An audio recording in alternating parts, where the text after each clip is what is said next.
Welcome, everyone. I'm Sue Barber, author, former IT director for a Fortune 500 company, turned executive coach, and this is the Visibility Factor podcast, where we explore how to raise your visibility and play bigger at work and in life. We'll explore key topics and welcome guests that help you shift your thinking about yourself so you can see new possibilities for your leadership. I'm on a mission to create a visibility movement for leaders to show their value and be seen for their true talent. Are you ready to take the next step towards a higher level of visibility for yourself? Let's go. Hello, everyone. Welcome back to the Visibility Factor podcast. This is Sue Barber, your host. I'm thrilled today to bring you my guest, Todd Cherches. And I met him in a group, probably about 3-4 months ago. And I was so impressed by some of the things that he shared just in the chat. I didn't even get to talk to him. And afterwards, we connected online and we had some people in common. And so I thought it would be a great conversation to share with you. So he is a professor. He has been a leader in many companies at one time or another, and he has some great stories about that. But he's also written a book called VisuaLeadership, which is what we're going to talk about today, and some of the methodology that he is using to help people start to lean into visual thinking, metaphors, different ways to use those things as a way to help them as great leaders. So welcome to the show, Todd. So thanks for having me. It was nice of when you asked what books people recommend. Our friend Mary Olson Menzel mentioned my books. I really appreciated that. And I just watched a whole bunch of your episodes and had a number of mutual friends like Tammy Gulu-Loeb and Mickey Feldman. Simon. So Yep. this book just came out. So really, with so many people in common and so much to talk about in this brief conversation. For sure. Yes. Yeah. We probably will not get to all my questions, everyone, because there's a lot. But I'm going to let you start off with a little bit about your career background and what you're doing. Sure. Well, I mentioned in my TED Talk on the power of visual thinking that when I was a little kid, people would say, "What do you want to be when you grow up?" And I would say Superman. And they'd say, "Well, that's great, but if what's your backup plan if that doesn't work out?" And I said, "Batman." So those are my two career goals from a young age. But I realized later on in my 40s, no, much earlier, that those jobs were taken. But I love television. I was obsessed with television.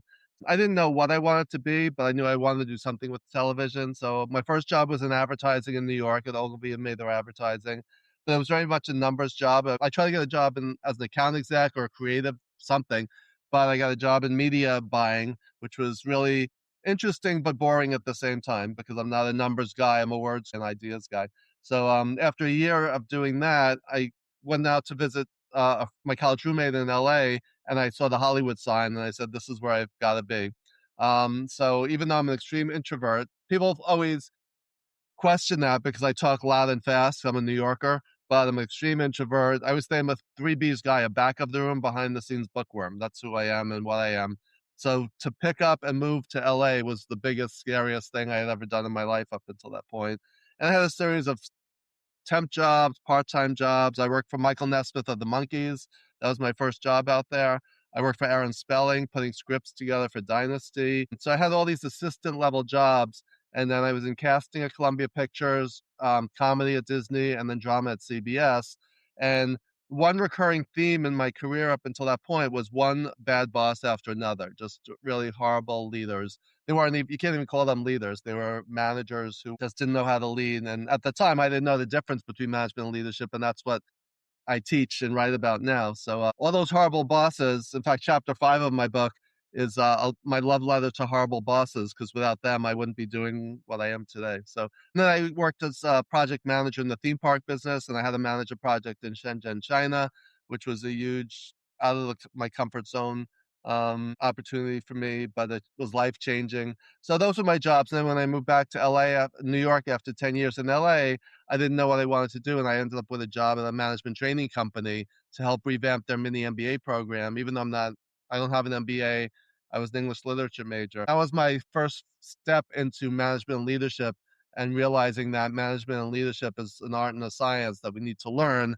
And ever since then, I've been doing management training, leadership development, and executive coaching. So I'll stop there, but that's kind of like my speed bio and background.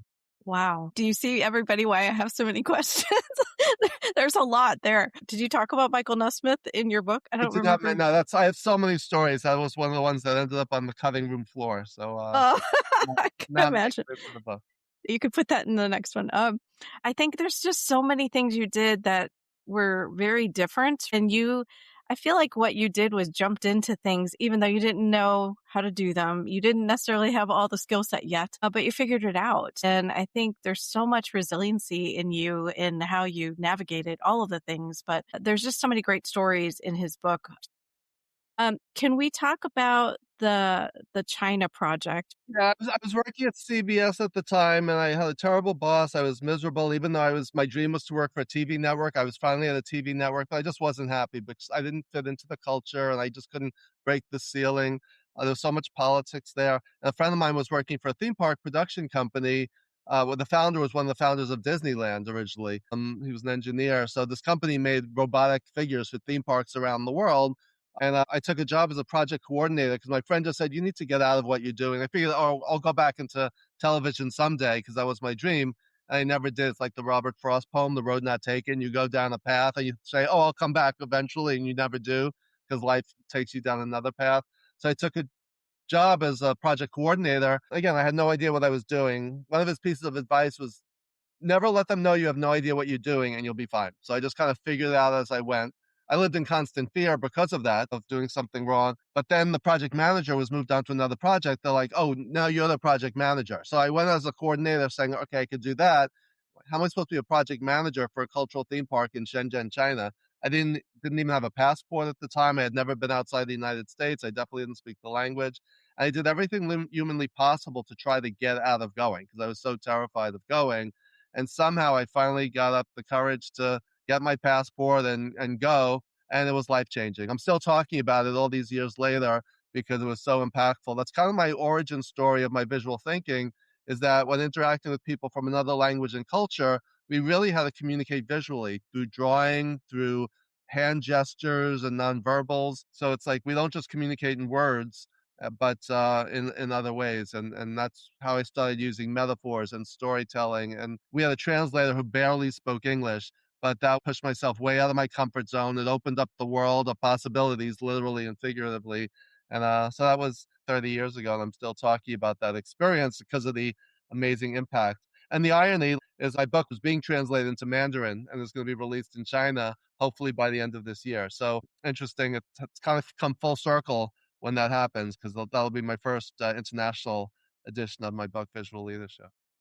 How cool is that? And what you did was a success. So I know the CEO came out and everything Yeah. to see it. I talk about the moment where you have to come up with a way to make this work and there's nobody to help you. 2 crew members and the 3 of us together had to figure out how to get this project done. We had 2 weeks before the grand opening. We were just a small piece of this gigantic theme park, but my company was relying on it. I knew the president and his wife were coming out, so this had to be done, had to be perfect. We had problems that happened while they were there, unfortunately, but that's a separate side story. So yeah, so that's my China story. Wow, because you talk about your dad, and I just wondered if your dad had any influence on your visual thinking because of the way that he saw things. In a way, the joke was we would be driving to my grandmother's house from Queens to Brooklyn, and he'd see a sign that said "Draw a Bridge," and every single time he had to say, "So, does someone have a piece of paper and a pencil?" "Why, Dad?" "The sign says draw a bridge." So that was his corny dad joke that stayed with me and made it into my book all these years later. Yeah. But not so much in the visual thinking. My dad's greatest impact on me was I was an extreme introvert, terrified of strangers and other people. And my father was so easy with people, asking questions. He was like what Dale Carnegie said in How to Win Friends and Influence People. It's more important to be interested than interesting. I'm like, why are you asking people how many brothers and sisters they have or asking them their life story? And he just loved interacting with people in a way that I was always in awe of and terrified by. And I have a little of that now, but it's still way out of my comfort zone to do. But that was his greatest influence on me was the people side of things. Because he always said people are the only thing that matter. Everything else goes away. So you are now a professor at NYU. You also teach at Columbia. So in some ways, you've probably had to get past the introvert side of you.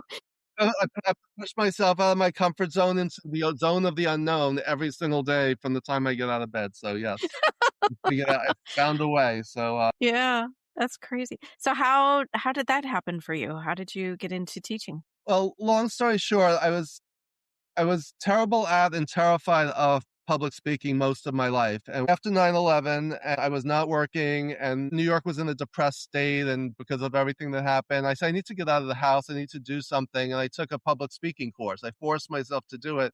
I went for the first free session. I signed up for the course and I went to the first session. And at the midpoint, I almost left because afterwards we were going to have to speak in front of the whole class. And I actually, when I talk about it, I call it go in or go home. That threshold, that defining moment of if I go back in, I'm gonna have to speak in front of this group. If I leave, I could get out of it and won't have to deal with it. But then I realized if I do that, nothing's gonna change. So let me force myself to go back in. And I did, and that changed the rest of my life because I realized I wasn't as bad at it as I expected. And I kind of had people entertained, and I actually enjoyed it more than I thought I would. So that was one of the times I kind of pushed myself into a situation, and it worked out for the best. And so that's how I started, got trained. They said, you're really great at this. They trained me to be a trainer. And then that launched my public speaking career. And my friend and colleague, Jeff Schwartzman, who I met there, was a trainer. He got hired by a company to be their chief learning officer. And a year later, he wanted to create a leadership institute and he offered me that job. And that's how I became the head of leadership development for a Liquidnet, a Wall Street financial services company, where I was there for 3 years designing. I had free reign to design and develop and deliver any kind of programs I wanted, management by baseball, strategic thinking through chess. I could just come up with an idea, design the course, and 12 or 20 people would show up. So I created all this content that eventually made it into my book. And a friend of mine, Nancy Yankowitz, who I met through the International Coach Federation, she was teaching at NYU and said, you'd be a great teacher at NYU. They need someone to teach leadership. She introduced me to the head of the Human Capital Management Master's Program. And she hired me and Jeff to co-teach this course together. And that launched my teaching career at NYU. And I just celebrated my 15th anniversary last month. At Columbia, through a friend of a friend who was teaching, I now teach leadership for Broadway stage managers in their MFA theater program. And my next course actually starts Monday. I never thought I'd be in front of a room speaking, doing a TED Talk. Well, TED Talks didn't even exist back then, but I never thought I'd be a public speaker for a living. And that's what I do every day now. So that's kind of amazing that, 20 years ago, I never would have envisioned doing any of the things I'm doing today. What do you think helped you the most to be able to do these things where you were such an introvert? Yeah, well, one is having the support of people. Jeff was one, but also a guy named Joe Armentano, who's one of my closest friends now. He's the one who spotted me in that free session for that program and said, you're really good at this and you would be great at this. And he kind of mentored me along. And so one is find support around you, people who can cheerlead for you and give you advice and give you honest, candid feedback. But also, when you try something, you get better at it. When you get better at it, it builds your confidence. As you get more confidence, you put yourself out there more. I always say it's harder to go from 0 to 1 than to go from 1 to 2 and 2 to 3. So if you can find any way to get from 0 to 1, like my taking that class and my going back into the room when I was just about to leave, like just those little nudges. If you can't get someone else to nudge you, we have to nudge ourselves sometimes and think, Dale Carnegie, one of his principles from Stress and Worry is think about what's the worst that could happen, right? How often does the worst happen? Very rarely. And they say, if it does happen, I'll leave or go back. But what's possible if I push myself is unknown and unlimited. So that's what my advice would be is try things, push yourself. We give so much weight to what other people think. I think the biggest thing is just forcing ourselves to not worry so much about what other people think and give things a try. My mother would try to get me to eat certain foods when I was a kid. Say, if you take a bite, if you hate it, here's a napkin, you can spit it out, right? So that's my philosophy of life. You can always spit it out if you hate it. So Yeah. that's what I would suggest to introverts is kind of find a way to trick yourself, push yourself, but you have to be prepared to do it too. You have to prepare. I always did my homework. I always did everything possible. Like even preparing for this conversation today, I watched at least 10 parts of 10 of your episodes, including ones with people I knew, but also people I didn't know, just to get a feel for the show and you and everything else. So I always over prepare so I will be prepared for pretty much anything that could happen. Yeah. What is that? Preparedness meets opportunity Yeah, or yeah. something like that, right? Love that. So that's really cool. I think that's great advice. And, I definitely had some of those moments myself. So it is a challenge, but I think it's also something that if you really want to get to whatever it is you want in your life, you have to be willing to try something different to get there, right? And show something else.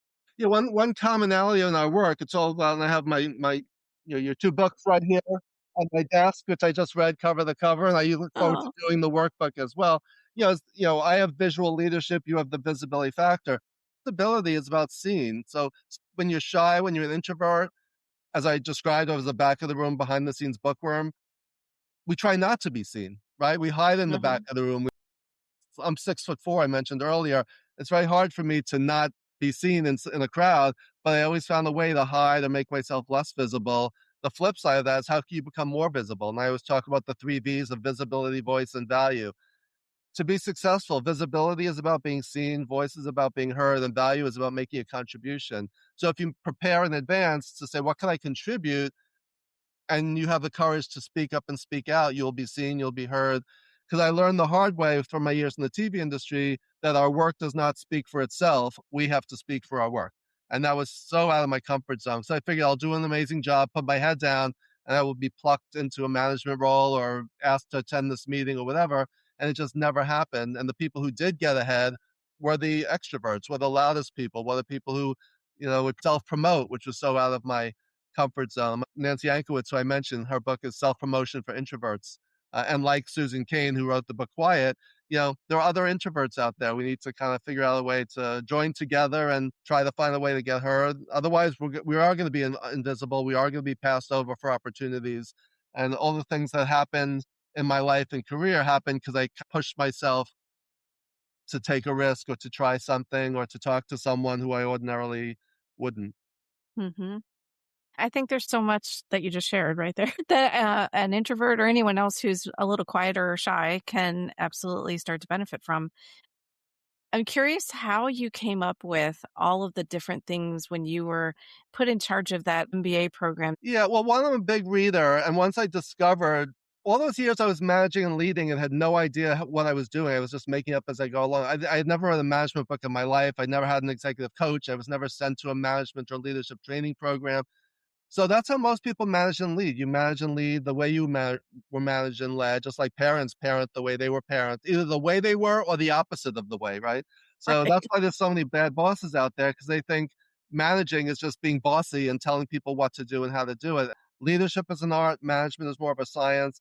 And once I started diving into the works of Peter Drucker and John Kotter and Joel Barker and all of these management leadership experts, like the light bulb went off, like my head exploded with there's all these ways to do these things. So I really dove in. And at the time, I started reading all these books back to back. And since that year, I hate to say how old I am, but since 1998, I've been reading an average of one business book a week. So that's 50 a year over the last 28 years. So I've read over 1,500 business books over the course of my life and career. And it all starts to sink in, and then you tie that into your real world experiences as an executive coach. You see things. So all of my content I've developed over the years has been my version or my iteration of what was already out there. So when I was teaching or coaching, I was always sketching or I was always drawing models or I was trying to create frameworks. And then people kept saying, you need to put all this stuff into a book, so it's all gathered in one place.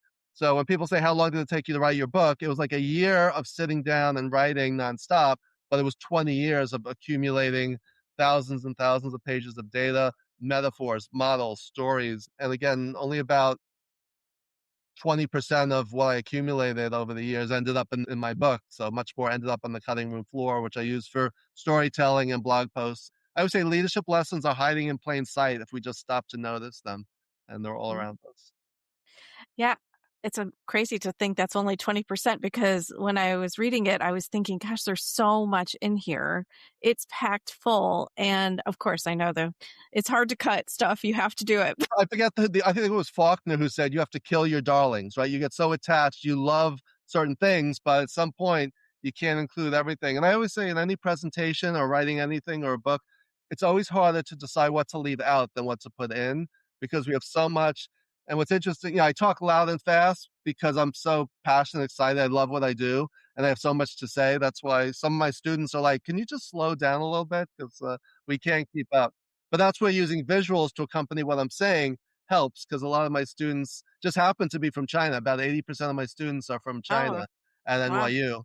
And so the visuals help to break down some of the cultural and language barriers, because if you're seeing it while you're hearing it, and sometimes the visuals are literal and other times they're metaphorical, but when we use imagery to communicate, it really has a tremendous impact. Yeah, I can't remember the percentages, the different learning styles that people have, visual learning, auditory, kinesthetic. Yeah, there was once a concept called VAC originally, and then VARC, visual, auditory, reading and writing, and kinesthetic, and they were considered learning styles, but the research has shown they're not really styles, they're more sensory modalities. So if we use all of them in what we do, so it's not like you're a visual learner, you're an auditory learner. It really is about what are you trying to learn. And so when you incorporate visual imagery with auditory explanations, have people read and write or sketch or whatever, use text or numbers, and then kinesthetic, movement, touch, feeling. When you have people interact with and engage with the material in some way, when you use all four of those techniques, that is how you get learning to stick. So I always talk about in my TED Talk and in my book, attention, comprehension, and retention. Attention is getting people to focus and pay attention. Comprehension is getting people to understand, and retention is getting people to remember. So if you use those different sensory modalities, people are more likely to pay attention, understand, and then remember whatever it is that you're talking about. So I use that in my teaching and my coaching. So we are all visuals. As humans, we are wired visually and we are wired for storytelling. Those are two things. So when we incorporate metaphor and storytelling and imagery into our communications and to our own thinking, we're much more effective and it's much more powerful. I think that's really fascinating because I think people probably label themselves Yeah, as I only learn visually. right. I think that's a really important concept for people to understand that you need to have all these pieces to really comprehend and hold on to it. And our brains are wired for variety too. If you just pick one modality or one method, it gets boring. Anything gets boring um, if you don't mix it up a little bit. So let's talk about your book. How did you come up with this concept? And I know people were asking you to write it, so probably maybe it was just inevitable that you were going to do it. But what was the decision making like? Okay, it's time. Yeah, well, I was at a leadership conference and a guy I met there named Rob Salafia was talking about his book he just wrote and was having published called Leading from Your Best Self. He was a former mime and street performer and actor and juggler who wrote a book, and now he teaches at Harvard and MIT on executive presence and how you show up. And we were both presenting at the same leadership conference. And I said, "Can I ask you a question?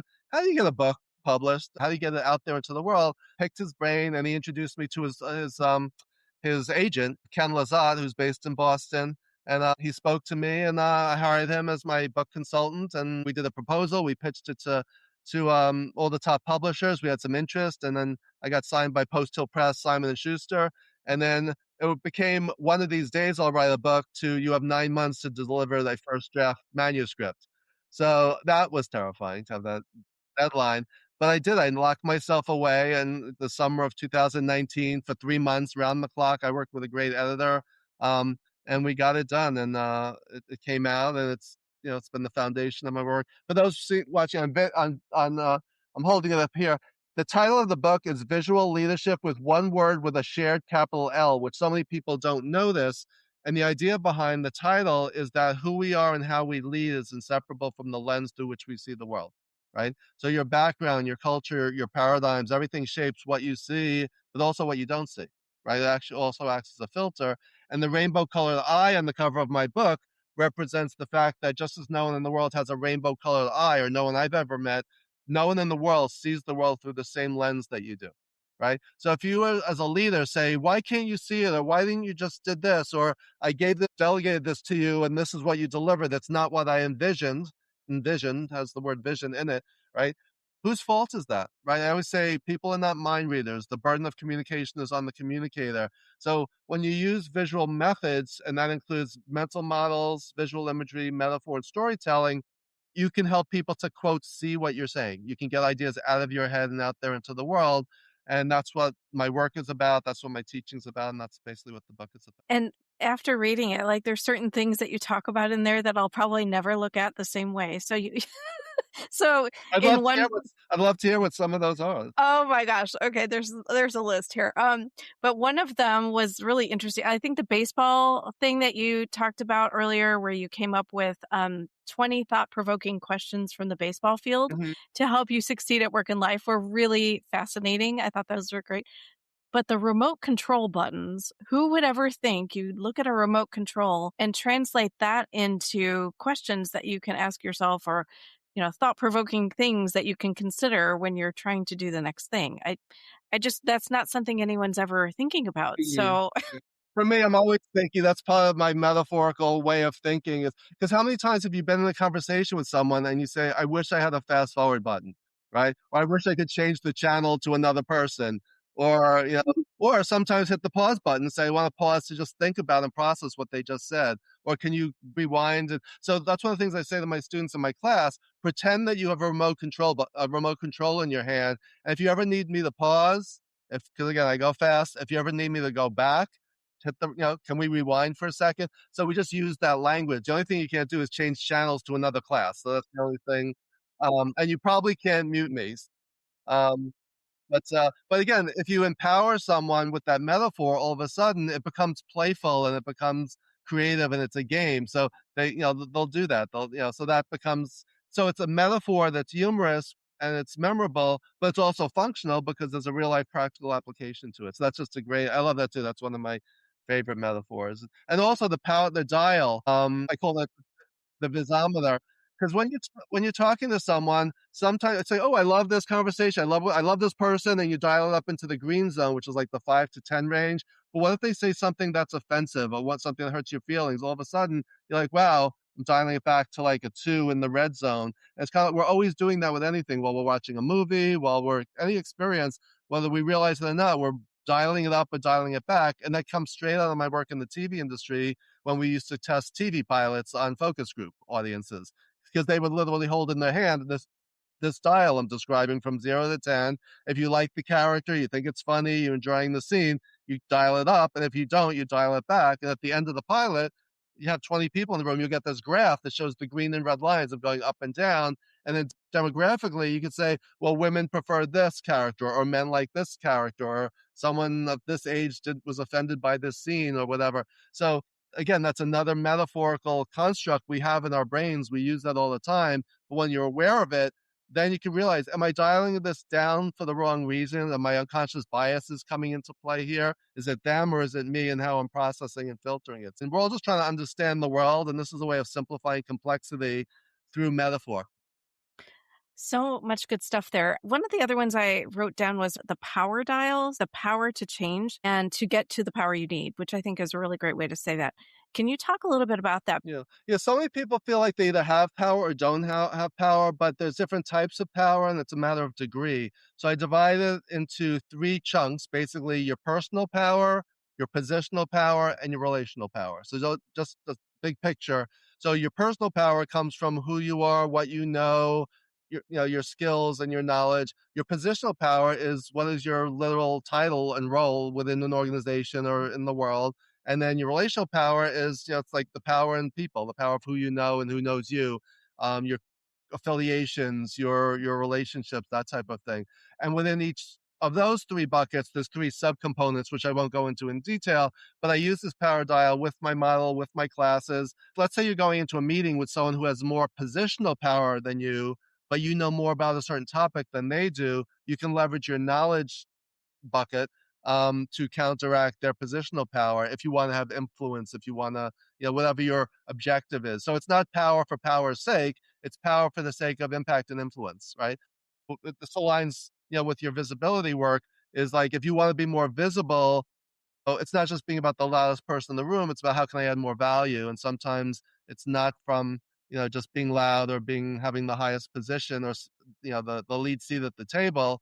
It's how you have influence from any seat in the room. So Yeah, I love that because it could be, I just, can introduce you to someone and make a connection for you. on a podcast, I could say, all right, who do I know um, who's been on that podcast? And maybe they can introduce me. So that's leveraging your relational network, right? So if you're the CEO of a company or if you're famous, you may use your title and position to get onto that podcast, right?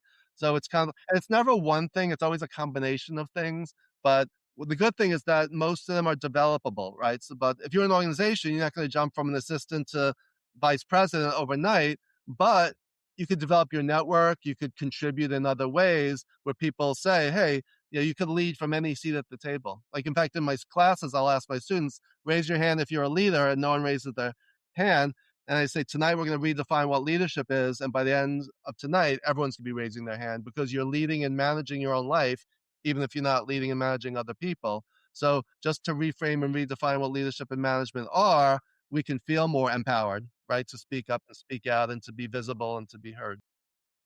Yeah, and just speaking of that, the list of metaphors that you have for each of the different types of management and leadership, I think are really, really helpful because that is something, especially as a new leader, you don't really understand enough about what the difference is between management and leadership. My favorite one on that list is managers look through a microscope while leaders look through a telescope, right? So when I'm talking to my students, it's not about title or position.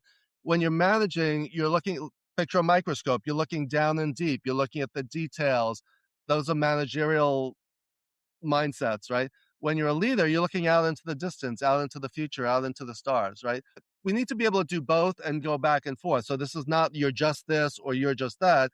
It's when do I need to do which? What problem or challenge I'm dealing with? Is it more of a management issue? Is it process related, systemic, or is it more leadership related? Is it related to people and strategy and things like that? So just even in terms of which tool do I need? And I'll also say that innovators look through a kaleidoscope, right? We kind of turn things around and kind of reconfigure things and try to see things through a new lens. So even that visual metaphor really tends to resonate.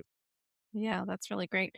Can you also talk about, I think the chapter is called How to Regain Your Confidence and Recapture Your Mojo After a Setback? Something happens and you don't have your job anymore, and how you went through that experience. But I love the three types that you define. I think that would be really helpful to share with everybody. Yeah, I was working at that job at LiquidNet. I loved it. I was happy. I was working for and with one of my best friends, and I got laid off one day during the financial crisis. And it's like, all right, now what do I do with the rest of my day, let alone the rest of my life? And I just, he said, leave your stuff here. Some companies make you put your stuff in a box. One time I got laid off. I had an armed security guard with a badge and a gun standing at my desk while I packed up my box of stuff. So this was the opposite of that. They said, leave your box here, pack it up, but you'll get it another time. And so I just left the office. As it turned out, even though I got laid off, I stayed on as a consultant and I kept my desk for another 2 or 3 years beyond that. So I'm glad I didn't leave with my box. And in fact, they're still my biggest clients and I still do a lot. In fact, I'm doing a 3-day leadership program for them for I think it's the 18th consecutive year. Um, Wow. uh, Coming up in March. But yeah, I left the office that day and the office was in Midtown Manhattan. I just mindlessly just wandered up Broadway and I ended up in front of the Museum of Natural History. And I just went in and wandered around and then seeing the big dinosaurs and everything kind of made me realize, it gave me a sense of time and perspective that this was not the end of the world. I'll bounce back somehow. So I hadn't even called my wife yet. This was like hours later. I hadn't even called her to tell her I got laid off. So I was so devastated. Um, so yeah, so that was the story of like just keeping things in perspective and being resilient and bouncing back from adversity, and it's one of the toughest things to do. But if you have the mindset of not if this happens, but when this happens, because eventually things happen where we need to find a way to come back and build on that. Hmm. Be prepared, right? Again, Yeah, be prepared because to be unprepared and realize that when something happens, also like to be honest, if I had not gotten laid off from that job, and Jeff is still there 17 years later, if I had not gotten laid off, I wouldn't have started my own company. I wouldn't have been teaching at NYU and then Columbia. At Columbia, I teach leadership for Broadway stage managers in the MFA theater program. So it's like all of these things that happen. If I plan them or try to make them happen, they never would have happened because it wasn't even on my radar, which is a metaphor. But basically, things happen not for a reason, but things happen because other things happen or in response to other things happening. And that led to my becoming an executive coach, which led to my getting nominated for Marshall Goldsmith's 100 Coaches Group, which led to my being nominated for all of these lists now that I'm on Thinkers 50, Thinkers 360, Global Gurus.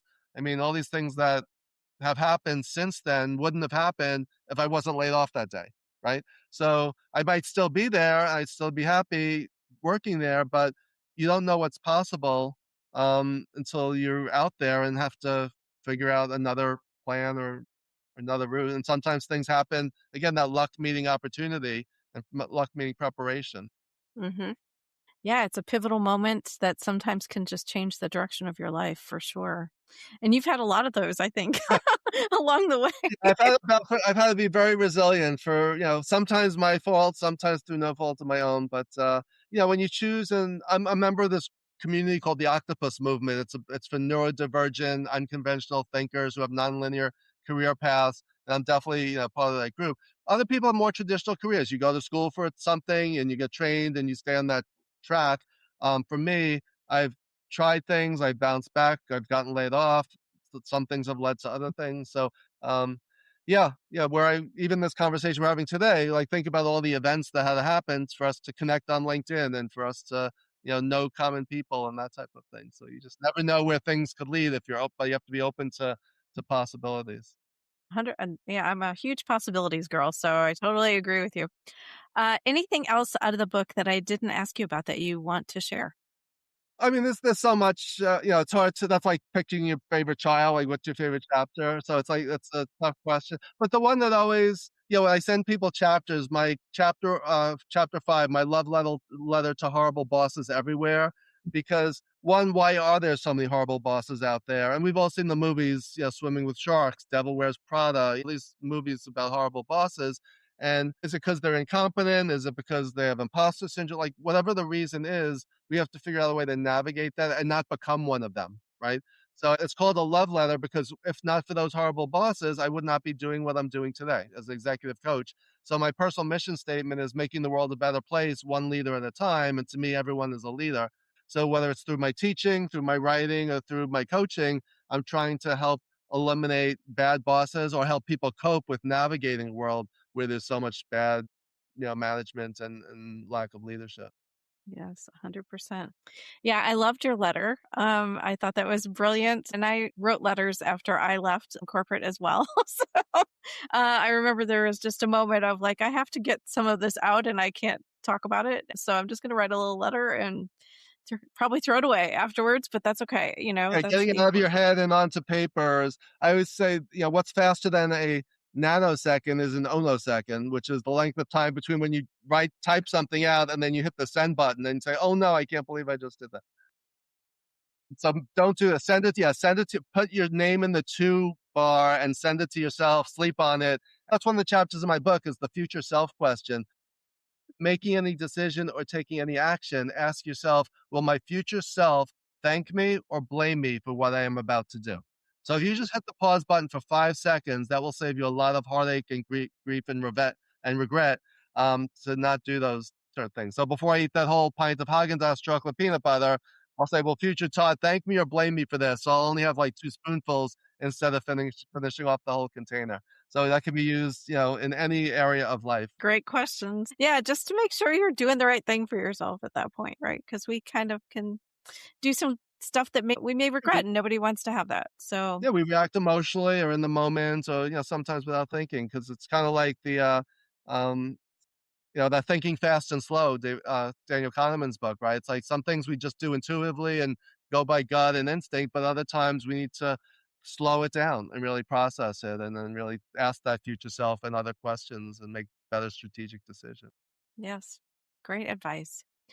All right. Well, we're going to transition into the 4 questions that I ask everyone who is on the show. So I'm excited to hear your answers after this conversation. What do you think visibility is, and why did you answer that way? Yeah, visibility to me, and I keep this eyeball on my desk to remind me that we're always being watched and we need to look in the mirror. Visibility, it's basic. Vision is about seeing, right? So it's about seeing the world through a new lens, seeing ourselves honestly. It's about the 3 V's I talked about: visibility, voice, and value. So to me, visibility, whether it's, in your books, the visibility factor, it's about executive presence. It is about how you carry yourself, how you show up. So that's what visibility is about. It's about what we see and how we are seen. So it's kind of like that visual metaphor looking at it from both lenses. So that's what Hmm. visibility means to me. It's like, sometimes the people who have the greatest visibility, it's not always for the best or the right reason, right? So like an extrovert in a meeting could be really loud and get a lot of visibility, but yet everyone else is rolling their eyes and saying, what a jerk, right? So you got to do it skillfully and selectively and strategically. So that's what I would say. It's not just about being the most visible, but it's about being strategic. Yeah, I love the strategic angle of that for sure. And I always think about intention, right? Like, what is your intention and how can you show up in the way that you want to, for sure? What are you doing to be visible? What am I doing? Well, I'm very active on LinkedIn, so I post regularly, but I also try to support other people's work. So with all the books I read, I always write Amazon reviews for people, especially friends. I'll do a shout out on LinkedIn. So one, it helps them. It's a win-win. It gives them visibility and builds my visibility and credibility as a thought leader. So I talk. One thing I didn't talk about is my 4 Gs of leadership, which are be genuine, be generous, be gracious, and be grateful. So I teach a module on servant leadership, which is about flipping the pyramid upside down and saying my job as a leader is to serve others. It's not to be served. So as a leader, it's not about playing a role and faking it. It's about being genuine, bringing your true authentic self to the table. That's the first G. Generous is look to give more than to get. And it often comes back to you, but even if it doesn't, that's fine. Gracious is about being humble, being forgiving, realizing you're not perfect. So don't expect perfection out of others, and grateful is just having that attitude of gratitude and having appreciation for things and people. So those are like kind of the 4 Gs I try to practice in my work, and that boosts my visibility, but it's also to benefit others as well. Yeah, I've definitely seen that and experienced it, everyone. What is the best leadership or career advice you've received? Well, realizing that leadership is not about you, it's about the people that you're leading. So that's that servant leadership philosophy. So when I'm teaching, you could be the sage on the stage or the guide on the side. I try to make my students the star. If you're an executive coach, it's not showing how brilliant you are, but making your executive coaching client the star or the hero. So it's not about being the hero, it's about making other people feel like heroes and helping them become heroes. That's an original thought that goes back to Leadership 101. But so many people forget that and think that being a leader is like, oh, now I get to be the boss. Now I get to be the king. It's like, it's not that at all. It's the exact opposite. Yeah, I got that advice myself. You told me to put my cape in the closet and create future superheroes, which I thought was great. I love that. That's a great metaphor. It's visual. And that's what I advise people we talk about the remote control and all these different things. When I do exercises and workshops on metaphorical thinking, I'll say, how is blank like and then just look around the room. How is it like a clock? How is it like a light bulb? So it's like they're all around us. And think about like I use a lot of baseball metaphors because I love baseball. But with you, I might use a Chicago Cubs analogy or story as opposed to a Yankees story, right? So you want to use metaphors. So we will have baseball in common, but you may want to use an example or tell a story that the other person will say, one, I get you, and two, you get me, right? You're speaking my language. So if I'm talking to someone in Europe, I might use soccer, but call it football, because if I'm talking about someone in the United States, they picture American football. If I say football to someone in Europe, they're picturing soccer, right? So you're talking about using the same word, but it conjures up two different images. So we want to realize what's the lens through which the other person is seeing the world, and how can I speak their language and help them understand me. Well, that's all brilliant stuff too. And I can imagine that your students are just like feverishly trying to capture all of these things from you. Luckily, I send them all the slides afterwards. Oh, I good. say, leave your laptops at home because they want to like sit there typing. I said, this is not a test in course in court stenography. You're not sitting there just trying to type every word. I'll send you the slides. So I encourage them to bring a notepad and color pens and visually do visual note taking because it's and engage with the content and with each other, and it helps with the learning.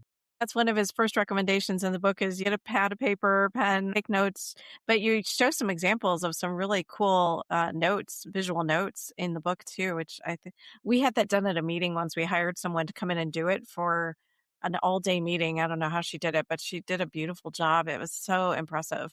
That is one of the Just things I wish I could do better. I say I do visual thinking and visual communication for people who suffer from ICD, which is I can't draw syndrome, right? So, but if you could draw shapes, if you could draw stick figures, it's good enough. The whole idea is to think and capture things and communicate visually. I always emphasize that you do not need to be an artist because some people say, oh, this doesn't apply to me because I'm not visual or I can't draw, or we all are wired visually. But yeah, being able to take visual notes is a skill I work on all the time, but I'm never gonna become a graphic artist. But if I get up with a whiteboard, I'm skilled enough to. I would say it's like playing Pictionary, only with whatever concepts you're talking about. Yeah, we can all do that no matter what age we are, right? So, and this one might be hard for you, but what is a book you would recommend? That is one of the toughest questions. The answer is always it depends, because it depends on who you are, what you've read already. But last night, I went to the launch party of a new book, and I have it right here, by my NYU and Columbia. She's full-time at Columbia now. Colleague. She's also in the Marshall Goldsmith 100 Coaches. Lillian Ajayi Ore, which is a tough name to remember. But her new book literally just came out yesterday. It's called The Power of the Learning Mindset. And I always use the quote in my NYU course from JFK. He said that leadership and learning are indispensable to each other. And because as a leader, if you think you have all the answers, you don't. Because in an ever-changing world, if you're standing still, you're falling behind. That's one of my quotes I always use. We need to be always learning, and to have that mindset, like Carol Dweck's book, Mindset, on growth mindset versus fixed mindset. Lillian talks about how do you have a learning mindset as a leader, realizing you don't have all the answers. And she co-wrote this with Marshall Goldsmith. So most people have not heard of it because it literally just launched yesterday. So I'm sure no one else has mentioned it previously because it didn't exist until yesterday. So that's my number one book recommendation for right. We're getting the scoop as it comes out to be published in the world. Out of the presses, yes. That's amazing. That's amazing. Okay, so how can people connect with you? You mentioned LinkedIn. Please just connect with me on LinkedIn. Just go LinkedIn. I'm the only Todd Cherches. Just send me a note saying I saw you on Sue's show, and we'll be connected. And I'm always not only sharing my content, but other people's content as well, especially if there's anything related to visual thinking. I'm always happy to hear. But that's the best way. Or just go to my website, toddcherches.com, and sign up for my email list. I don't post that often unless I have really something important to say or of value to contribute. But that way you can keep up to date on any new happenings. But LinkedIn is definitely the best way to go. Excellent.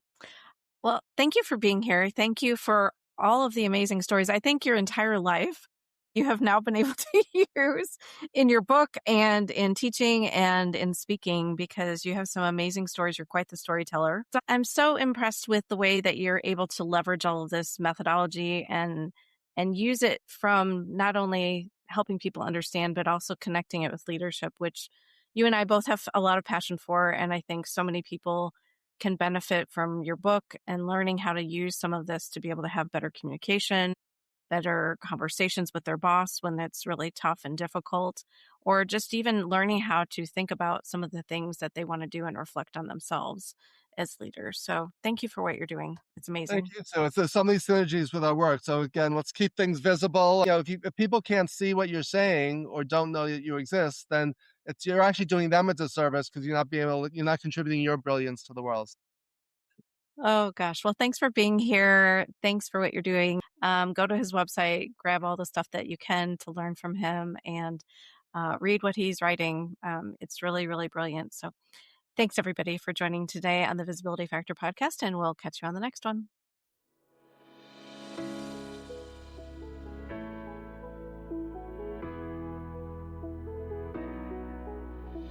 Thanks so much for listening to the Visibility Factor podcast. Remember that visibility starts with small steps that are intentional and consistent each day. Be bold, be visible, be the leader you were meant to be. Find us and subscribe on Apple Podcasts, Spotify, and wherever else you listen to podcasts. Follow us on all of our social media platforms, which are highlighted in the show notes. Thank you for listening, and we'll see you next time on the Visibility Factor podcast.